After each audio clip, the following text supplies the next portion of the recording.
Our screen, you are not visible on the screen, Sarisha ji.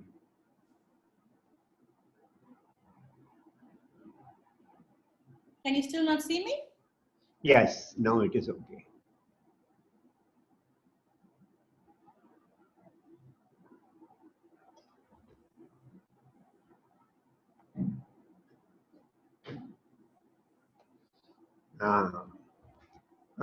Vinitha, இது வந்து does it record as it is on my screen?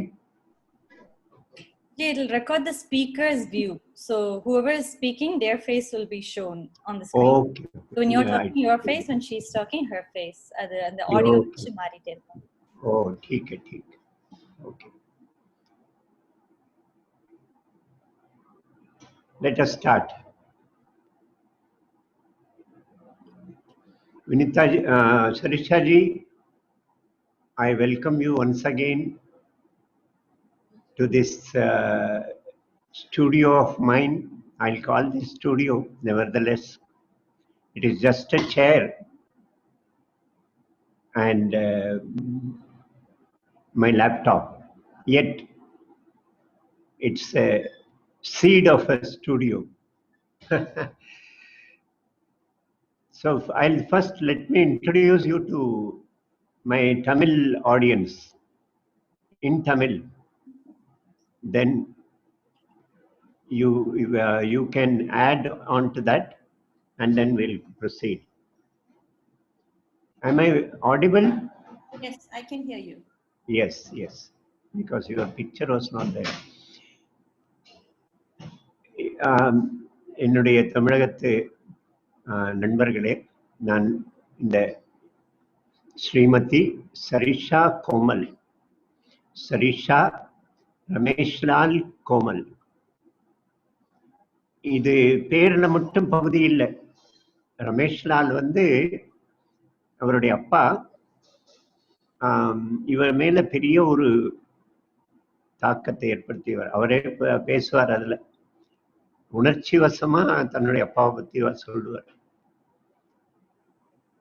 அங்கே திருமணத்துக்கு பிறகு பேரை மாத்திர பழக்கம் இல்லை. கோமல் வந்து புருஷனுடைய குடும்ப பெயர், ரெண்டும் சேர்ந்திருக்கு. நம்ம தேசத்துல இருந்து 180 வருஷம் முன்னால சவுத் ஆப்பிரிக்காவுக்கு இண்டென்ச்சர்ட் லேபர், அங்க இருக்கிற கரும்பு தோட்டத்துல போனவர்கள் அந்த குடும்பம். இவரெல்லாம் வந்து தமிழ்நாட்டில இருந்து போனாங்களா, மகாராஷ்டிரால இருந்து போனாங்களா, பீகார்ல இருந்து போனாங்களா, தன்னுடைய முன்னோர்களுடைய ஊர் எது தெரியாதவர்கள் நிறைய பேர், அதிகமான பேர். அது அவங்களுக்கு ரொம்ப வருத்தம். பாரதத்து மேல பெரிய ஒரு ஸ்ரத்தை பக்தி அப்படி இருக்கிற ஒரு சமுதாயம். பணம் இருக்கு, இன்னைக்கு நிறைய படிச்சிருக்காங்க. ஆனா அமெரிக்கா, கனடா, ஆஸ்திரேலியான்னு போகாம பாரதத்துக்கு வரணும்னு ஆசைப்படுறவங்க. இங்க இருக்கிற புட்டபர்த்திக்கும் ரிஷிகேஷ் ஹரித்வாருக்கும் வருவார். இங்க யாருன்னே தெரியாது, ரொம்ப ஏக்கத்தோட வருவார் எல்லாரும். அப்படிப்பட்ட குடும்பங்கள் அங்கே சவுத் ஆப்பிரிக்கால. அதுல இந்த சரிஷா, இவர் வந்து கொஞ்சம் ரொம்ப ஒரு வித்தியாசமான ஒரு தனிப்பட்ட தனிமையான ஒரு பர்சனாலிட்டி. அவருடைய அப்பா அவர் ரொம்பவும் பாசம் நிறைந்தவர், ஃபுல் ஆஃப் ஹார்ட். அதனால அவருக்கு ஹார்ட் அட்டாக்லாம் வந்தது, ஓப்பன் ஹார்ட் சர்ஜரிலாம் நடந்தது. ரொம்பவும் ஐஸ்கிரீம் மாதிரி அவர். ரமேஷ்லால். சதீஷ் இவருடைய புருஷன். நம்ம சவுத் ஆப்பிரிக்கன் சூழ்நிலைய புரிஞ்சுட்ட ரொம்ப குறைவான சில பேர். அங்க இன்னும் அரசியல்ல வந்து ஒரு பெரிய பகுதிக்கு போக முடியும், ஆனாலும் கூட அதுல நம்ம அது வேற சூழல், அது நான் அப்புறம் பேசுறேன். ரொம்ப குறைவா இருக்கிற முஸ்லிம்கள் 5 மினிஸ்டர் இருக்கிறான். ஆனா நம்ம தேசத்து இத்தனை பெரிய எண்ணிக்கை 12 லட்சம். ஆனா அங்க மினிஸ்ட்ரியில பெருசா நம்ம ஒண்ணும் இல்லை. ஆனா அதுக்கான தகுதி உள்ள சதீஷ் கோமல், அவருடைய மனைவி. நான் இவங்களோட ரொம்ப நெருங்கி பழகி இருக்கிறேன். இந்த குடும்பத்தோட உணர்ச்சிகள் ஒரு பக்கம், ஆனா பேலன்ஸ் இன்னொரு பக்கம். ஸ்கூல் டீச்சரா இருந்தா நடிப்பு அப்படிங்கிற துறை, இங்கிலீஷ் அப்படிங்கிற சப்ஜெக்ட், ஆக்டிங், டிராமாட்டிக்ஸ் இல்லையா, dramatics and English, that was your subject, basic subject. So அங்கிருந்து அதுக்கு பிறகு லைவ் கான்டாக்ட், இந்த மாதிரி ஆன்லைன் கான்டாக்ட் தான். இங்கே வருவார் அடிக்கடி நம்ம தேசத்துக்கு வந்து புட்டபர்த்தி, திருப்பதி. நான் அங்கே போன தடவை கூட திருச்செந்தூர் போயிருந்தேன் இவரை சந்திக்க. உணர்ச்சி வசம், நல்ல ஃபுல் நிறைய கனவுகள். இது அதே சமயத்துல உறுதியான முடிவுகள் எடுக்கிற ஒரு மனப்பான்மை. இதுதான் சரிஷா கோமல். ரொம்ப ஆழமா சிந்தனை பண்றவங்க, ஆனா அதே சமயத்துல சிரிப்பு, புன் சிரிப்பு. ஆழமா சிந்தனை பண்றவங்க நிறைய பேர் சிரிப்பை இழந்துடுவாங்க. இந்த மாதிரி பெண்களுக்காக நிறைய செய்யணும்னு ஆசை. ஒரு பெரிய பணத்தை ஒதுக்கி நம்ம தேசத்துல பெண்களுக்காக ஏதாவது செய்யணும் பாரதத்துல அப்படின்னு ஆசை இருக்கு. ஸோ அந்த சரிஷா அவர்களை நான் அறிமுகப்படுத்தியிருக்கேன். I just introduced you. First, the South African scenario. Hindus, how did they go there, reach there? Then you are one of those families with money, sufficient money, yet most of you don't travel to America and Australia and Canada, but rather prefer to travel to Bharat. That is the emotional attachment that you have. But there is a tinge of grief in most of the South Africans, that they don't know the village, the exact place from where their forefathers went to South Africa. That's what I have seen. And I just introduced you, your family, your father. He is an ice cream heart, full of love. And so he had a heart problem and bypass surgery also. Then Satish, of course, active, grasping the situation in South Africa, position of Hindus. He could have become a politician, but the South African situation is not, it has not yet transformed to take Hindu politicians, ministers. So this is the introduction I did for you. You have a few contrasts, emotional, at the same time firm, decisive, deep in thoughts, at the same time smiling. That is the introduction I did. And you have a dream, or you say you have a project to do some work, development work for girls in Bharat, and you have allotted a fund for that. That's what I understand. So this was the introduction I gave. Now welcome to this small studio of ours. There have been 6 interviews, Sarisha ji, in these last few days. Vinita was one. She is right from childhood, age of 10, she has been in New Zealand, her school studies. She was only non-white in a white school. She had described that emotional, that frictional treatment or experiences that she got.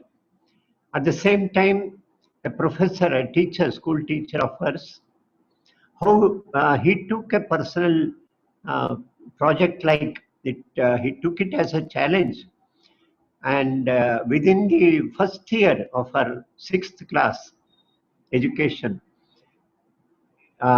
he created a bonding between the whites. He talked with the parents, he talked with the children, extra school hours, not for a salary. About that teacher, I asked her two persons who have influenced her. She said one was her father and the second was this teacher, white. So that was the first interview that we had. Then I interviewed a roadside vendor who sells uh, vegetables. That was very interesting, very practical. Then there was an interview of a friend of mine. She was an LIC agent, insurance agent. The middle of her life, 40, 35, 40, she lost her husband. He had the whole, he had earned a lot, but lost everything and left a huge debt. And she had never come out of her family with two small children, school boys. Then the struggle she faced to, and now she is in well off. Both the boys have settled, and she is very good, in a very good financial position. Now she contributes to social fields. Very bold lady. That was an interview. Then I interviewed one woman who performs informal discourses, religious discourses, here nearby in Srirangam, Uma Murali. One of my sisters I interviewed, that cassette also I could not extract. She married, her mother died of kidney failure. Father had donated one kidney. Then when she was in second year, her father wanted her to be married because the mother is dead. She is motherless. Now, there was the first choice was one who had given his one of his kidneys to his father. Now, normally we don't have a medical background. We have so many fears and wrong notions. This small girl of 18 years, she decided to marry him only because he had given one of his kidneys to his father. That was the admiration, that was the factor for my admiration for her. Very young to me, very smart. Now she is a principal of a school in Chennai. But unfortunately, I could not retrieve that interview from the debris of this web. So let us start. You start with your comment and then we'll just chit chat. Namaste, Mr. Gopalji, and to whoever is listening in. Thank you very much for this opportunity again. Always a pleasure to speak to you and to hear your voice and all the wonderful things that you are doing. So thank you again. Namaste. I am Sarisha Rameshlall Komal. I love the way you included my family name, my born and raised family name, because that is equally important, especially in the 21st century, with the kind of issues that we are dealing with. I'm appreciative of that, respected Gopalji, that you had managed to bring in the invaluable contribution that my mom and my dad have played in my own personal life and growth, and that of many other people as well. So thank you very much for that. South Africa, you know, at the moment has really progressed phenomenally. So I have to give credit there in terms of the country, but still we have very much fine tweaking to do. So I'm sure in due progress and due time, because all good things do take time, as I'm also learning. Yes. So I think it is, part of the progress right now. But I am, just for those that are listening in, a fourth generation South African born Hindu practicing woman. And the two things that stand out for me that I take a lot of pride in is that I am South African first, but I'm Hindu practicing. That means I also give full credit right at the very beginning to the ancestral lineage of Bharat Mata, because I am who I am because of that lineage. Oh, fine.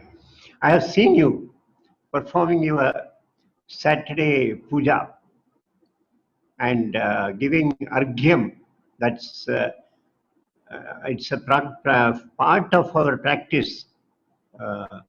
Argyam to the sun, Yes. dropping few drops of water for the sun at sunrise and sunset. Yeah, I have seen so many of them in South Africa doing that. So many saints have contributed to that who have visited there, or reciprocally, the visits that you have made to various places in Bharat where you have learnt this. I remember our Bangalore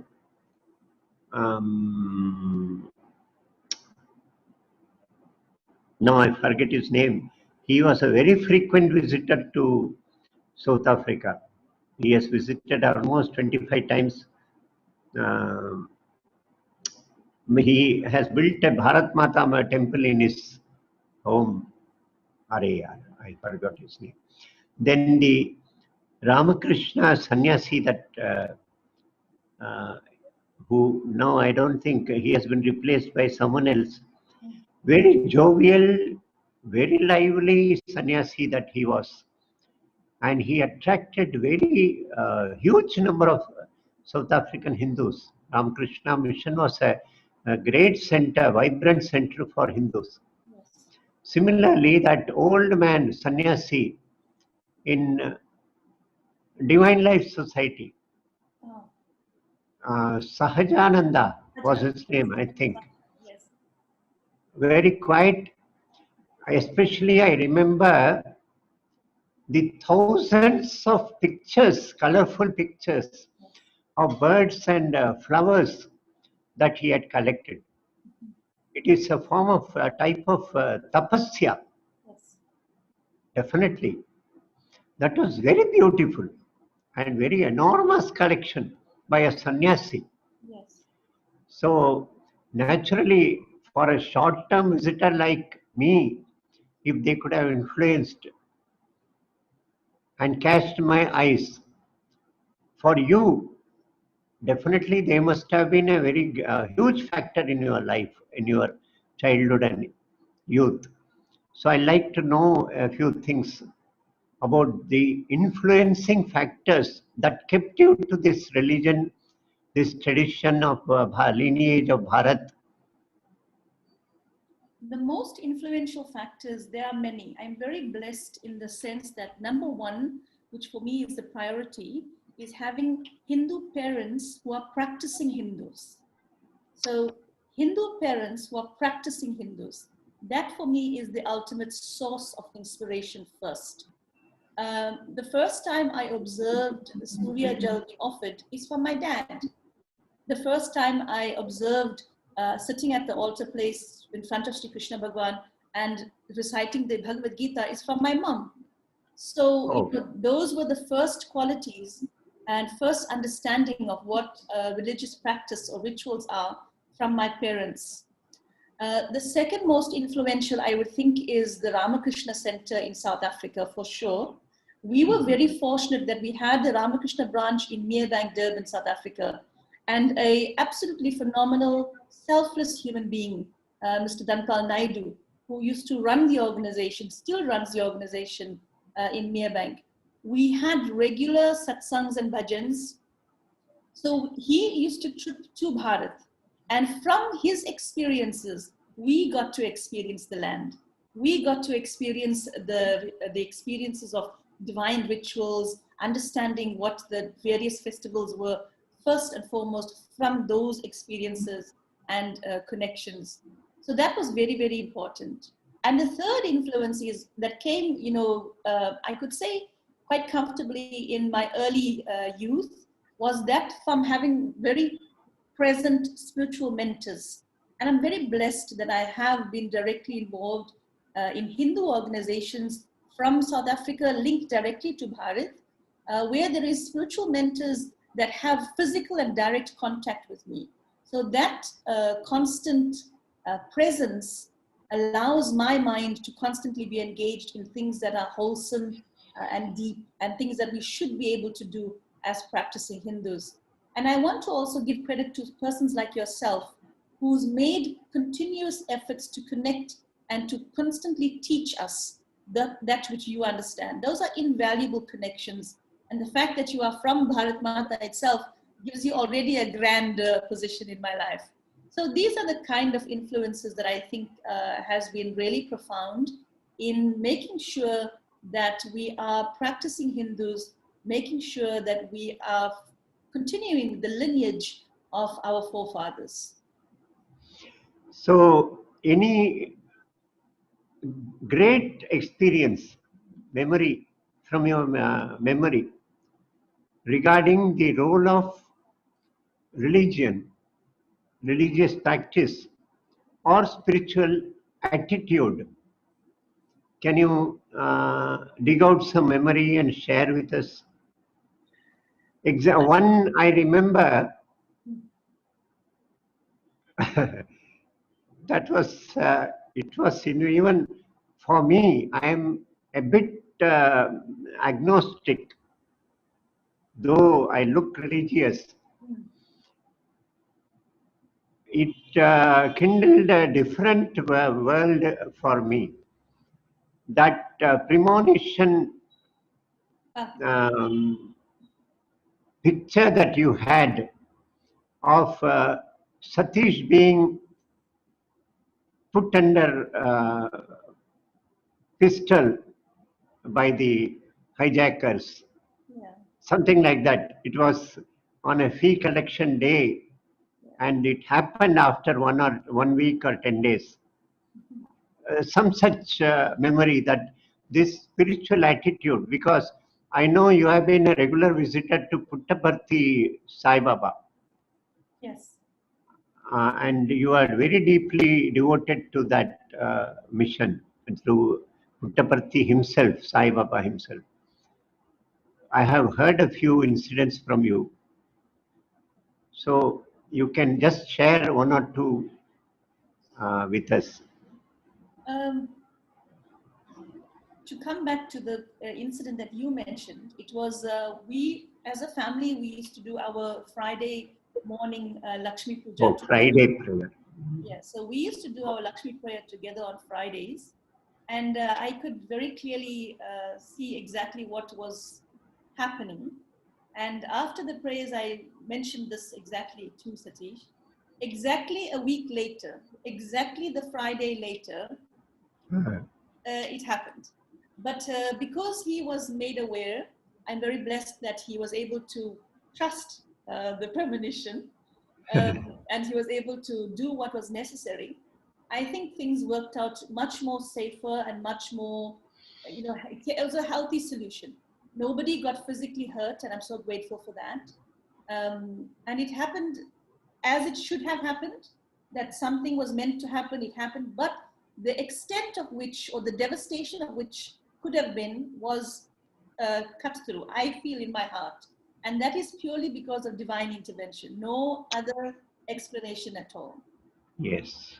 My other experience that is very, that has linked me directly to Shri Satya Sai Baba, because in our home, we've not been directly, my parents never said to us that you will follow Shivji Bhagwan or Krishna Bhagwan, or you will follow Mother Saraswati or what.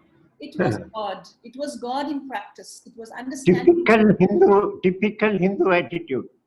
No, my mother never prescribed one particular form of God. Yes, there was no prescription about it, but the values of the Dharma was very Yes.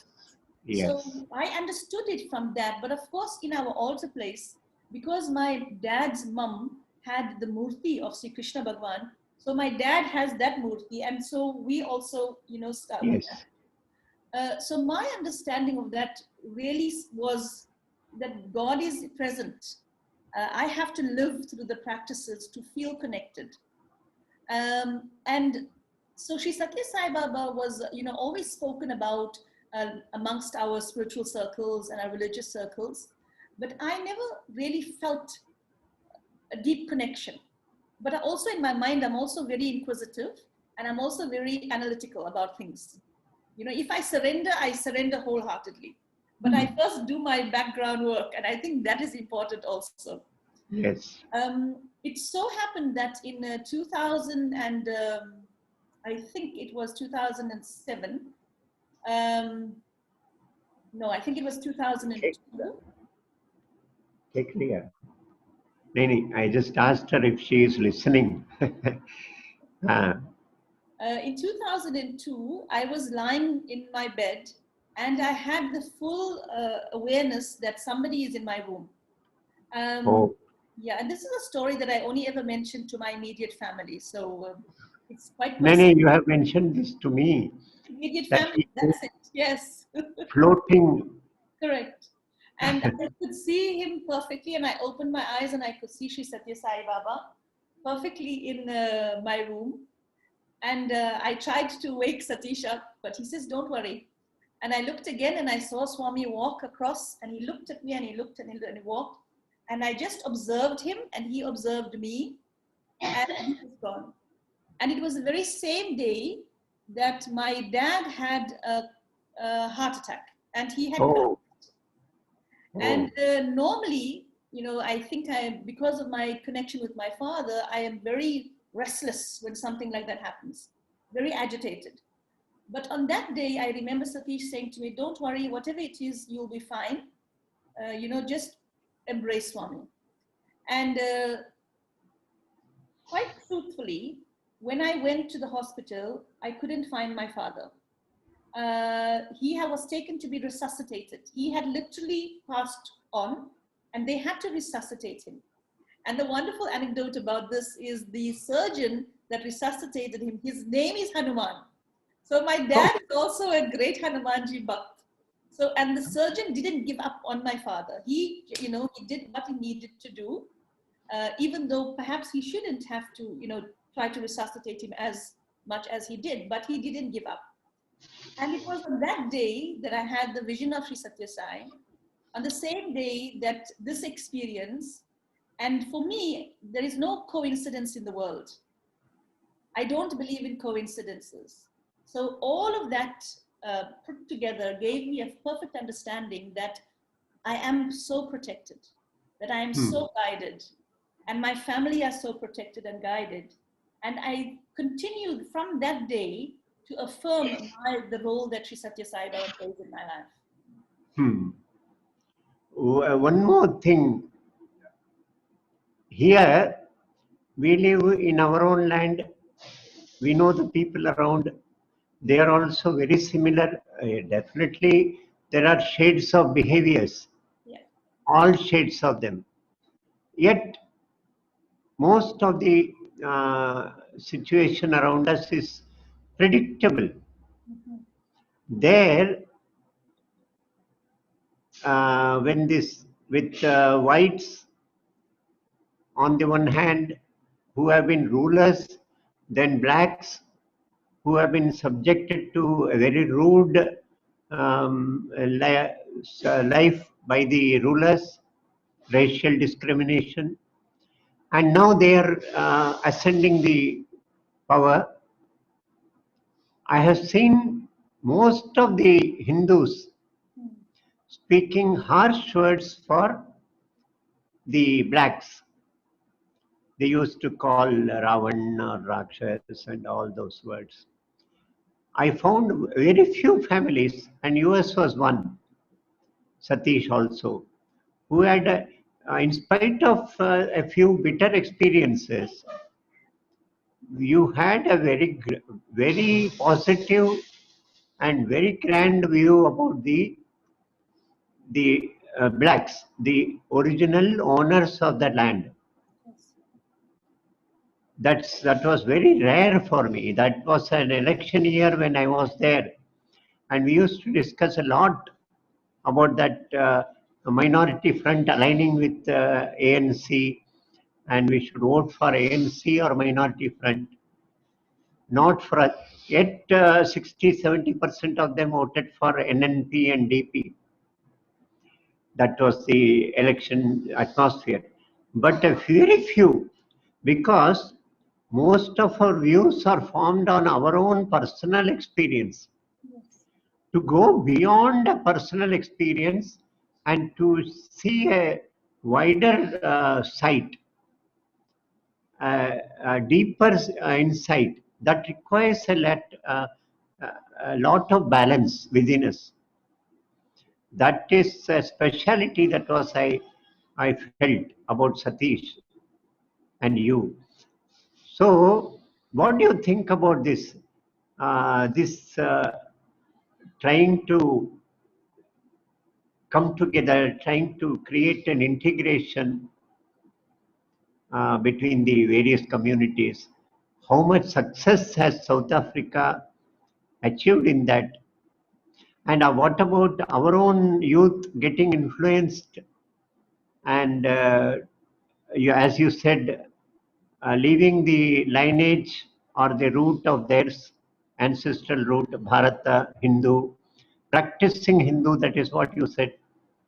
So they are just Hindus, non-practicing or totally into the other behavioral patterns.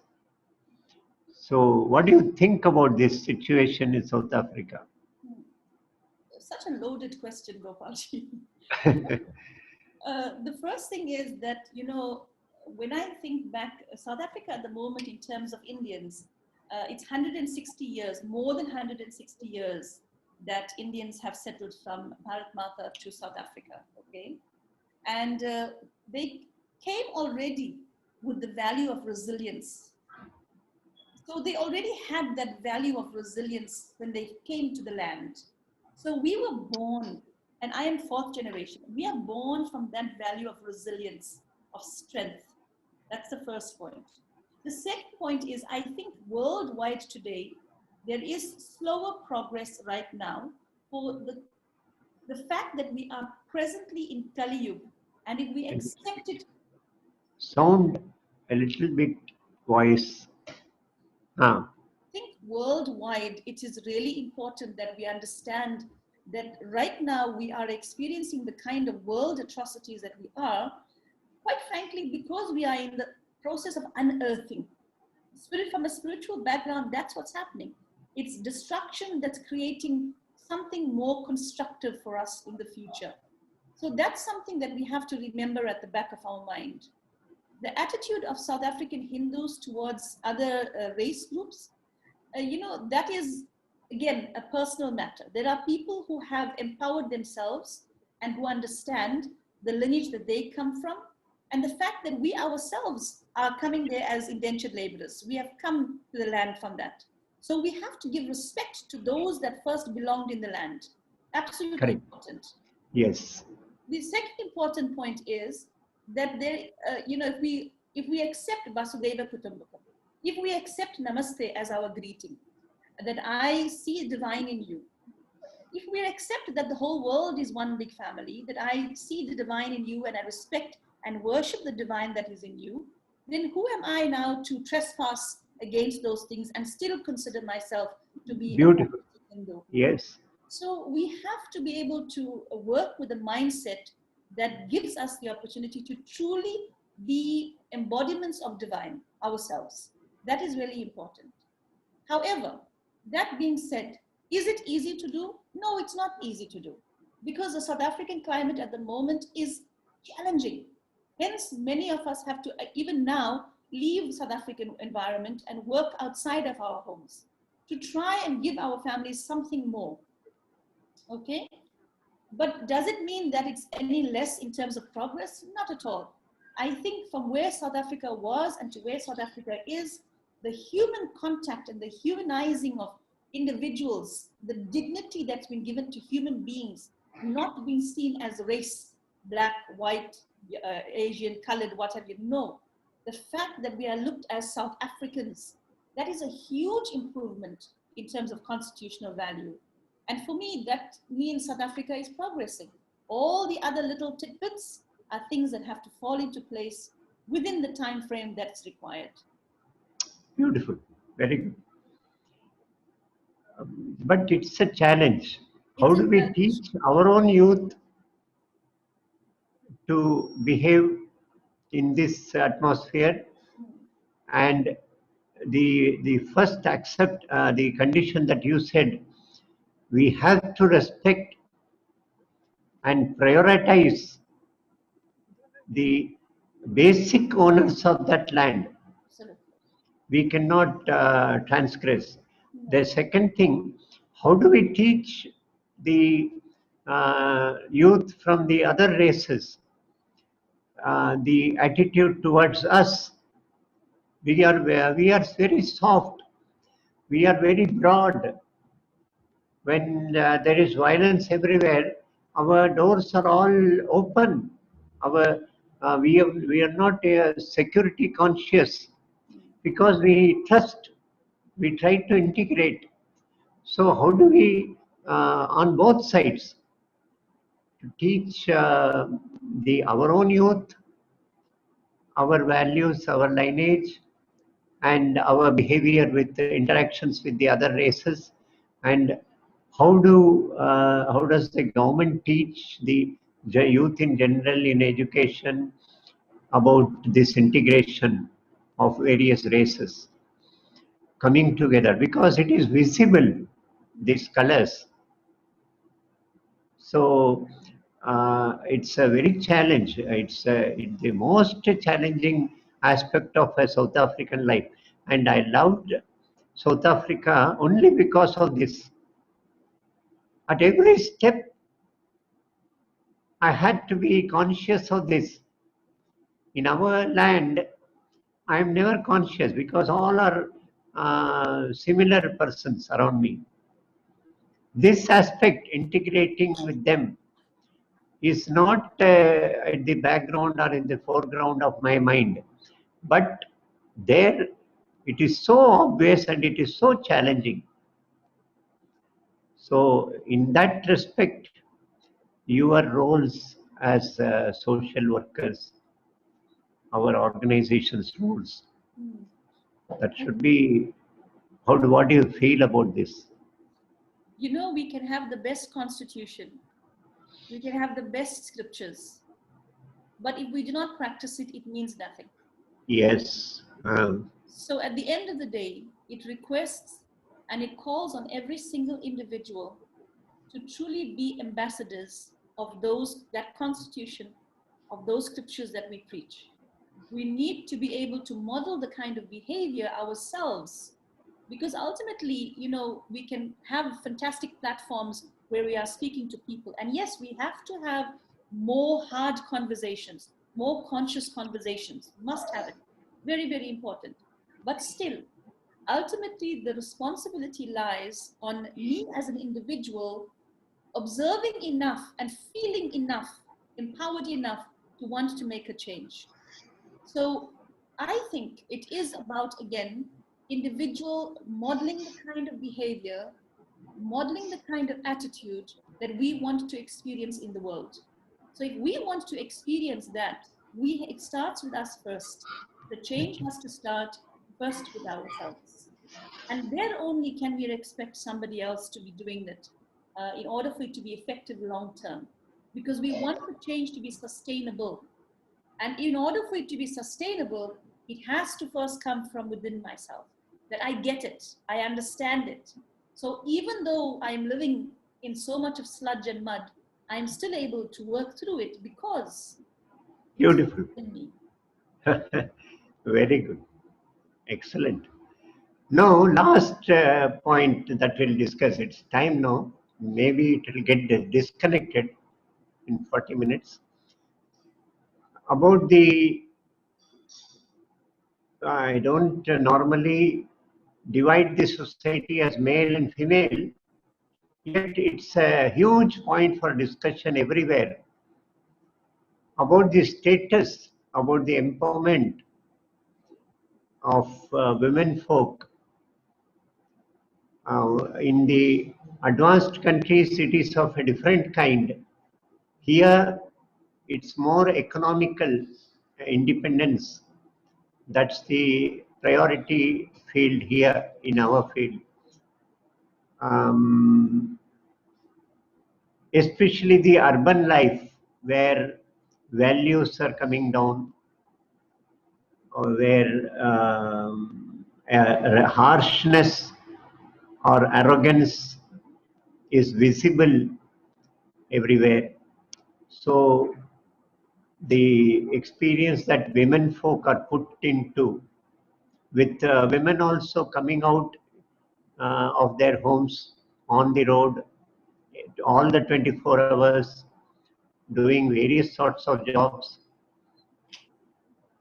So what do you feel? Because I know that's a very dominant subject in your mind.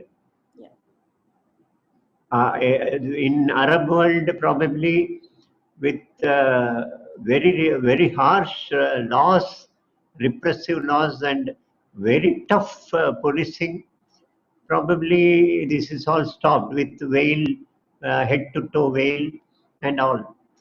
But in Western world,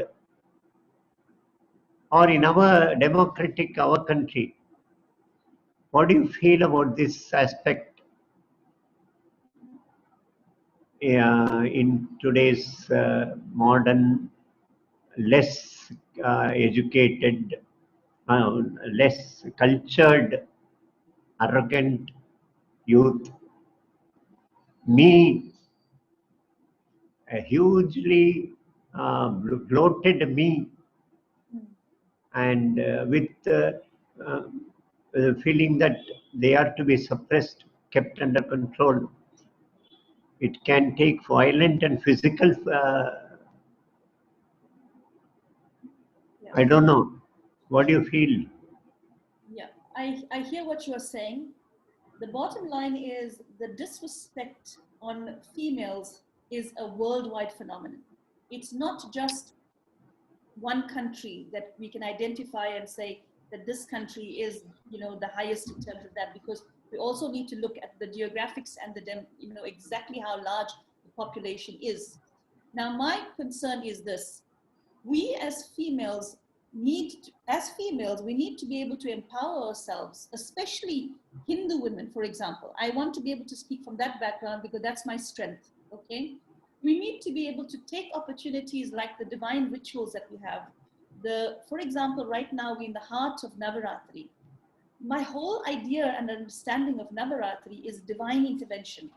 That she comes in that sense that despite what you are dealing with in the world, despite the disrespect from the various extremities that you are dealing with, take the opportunity to surrender to the mother and use this divine opportunity to truly surrender and find your balance again. Find your balance as to who you are, what is the innate quality that you bring to the world, and be able then to rejuvenate, to go out again and do it.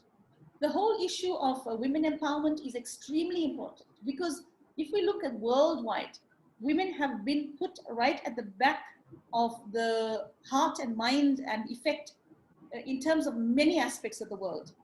But still, there has been a marked effort made in terms of leadership of women in the home, leadership of women in the community, leadership of women in the country. So we as individuals, and rightly as you said, don't look at it as a male and female issue. Look at it as a human issue, that it is about human dignity that needs to be restored. And if we understand it from that perspective, we will not then want to say you are less able to do something or you are more able to do something. It is about your latent potential as an individual, what capacity or potential you have to bring back to the world. And that is what we need. And that's the reason why I'm so madly and crazily and actively in love with organizations like Rashtriya Sevika Samiti, Hindu Sevika Samiti, because it is female spiritual mentors who aspire for every individual to live their best life, that we have the capacity to not only live for ourselves, but also when we are living for ourselves and living our best life, we impact and influence our community positively. And that's something we need to be able to remember, that if I am well mentally, physically, emotionally, and spiritually, I impact and I influence the community that I live in. So if in the role as mother, the role as sister, the role as wife, the role as neighbor, whatever role I am playing, I am then influencing positively, not just me. It's 11 hours. But also the community at large. Oh, is it saying we have to conclude? No. What? So there was some sound voice. Okay, that's why it has been a very pleasurable experience talking with you. You have so much clarity in selection of words, in the flow of idea. It was a very grand, a very good experience listening to this. So, if I say you have been a writer, I know the notes on my fridge. Yes, refrigerator or fridge, notes on my fridge. That was a small booklet that you had. I don't know if you had brought it in print also. I saw it in the visual media, social media. So if I say, ask you to come with one single word which to describe this life, what will be that? To describe this life? Our life, your life, or life in general, one word or one or two few words. That is life. You know, ultimately we all want to surrender because we really don't have any control. And as soon as we understand that we don't have any control, as soon as we get it in our heads, I think our hearts know that really I don't have control. But as soon as our minds know that I really don't have any control, and we surrender then, and surrender for me to Sri Satya Sai Baba, surrender to you, to something that's more divine and that you easy for you to capture in your heart. As soon as we do that, I think all of us want to live happily. Only when we start to surrender will we truly start to live more happily. Oh, beautiful. That was the last word Sri Krishna spoke in Gita. Sarvadharman parityajya. Leave out everything. Mamekam sharanam raja. Ekam. You just surrender to me. I'll take care of you. Don't worry. He says in the 18th chapter. So Sarisha ji will conclude. It was a very joyous experience talking with you. I thought I should include Sarisha, apna Hirasha also in this conversation. But then I forgot to convey it to you. So if she could, day or night for her in New Zealand? It's late night now. Late night. Yeah. That doubt came into me, so I we won't disturb her. She would definitely appreciate it. Yes, that would have been very good. Yeah. I know as two sisters, normally in a family, we have seen sisters are very closely bound with each other. Males, they form their own world and they just are, the bondage slowly weakens. But sisters, and especially you two, one correction. Hirasha and Sarisha. Huh? Not so in my family. My brother, we always... No, I'm not talking about your brother. I know your my brother. Brother and my both sisters, Yes. We have been very blessed to be able to create a relationship and connection. Yes. Surpasses all other normal day-to-day kind of drama that happens.